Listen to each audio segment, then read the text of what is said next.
Stenting తర్వాత exercise ఎలా చేయాలి, ఎంతవరకు చేయాలి? సో ఒకసారి మీకు హార్ట్ అటాక్ వచ్చి స్టెంట్ వేస్తే that is not the end అండి.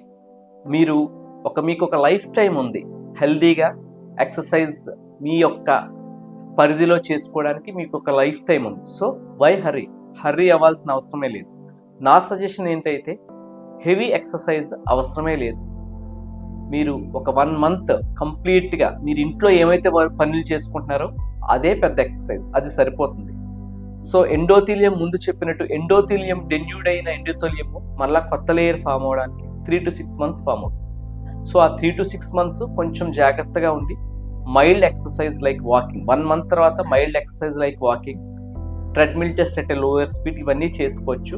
Once you reach 6 months and once you continue all the treatment for 1 year, you can resume your normal activities. మీ యొక్క నార్మల్ టెండెన్సీ యొక్క యాక్టివిటీస్ 3 to 6 months తర్వాత హ్యాపీగా start చేసుకోవచ్చు.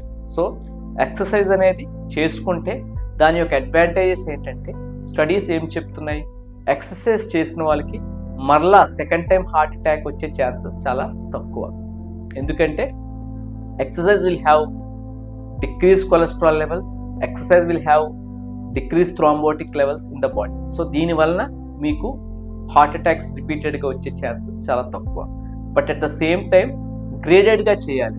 Strenuous exercises avoid చేసుకొని మళ్ళా endothelium disturb అవ్వకుండా చూసుకోవాలి. సో గ్రేడెడ్గా మీ doctor సజెషన్స్తో స్లోగా మీ యొక్క ప్రీవియస్ లెవెల్స్, అంటే హార్ట్ అటాక్ ముందు మీరు చేసే ఎక్సర్సైజ్ లెవెల్స్కి మీరు చేరుకోవచ్చు మీ యొక్క ట్రీటింగ్ డాక్టర్ పర్యవేక్షణలో.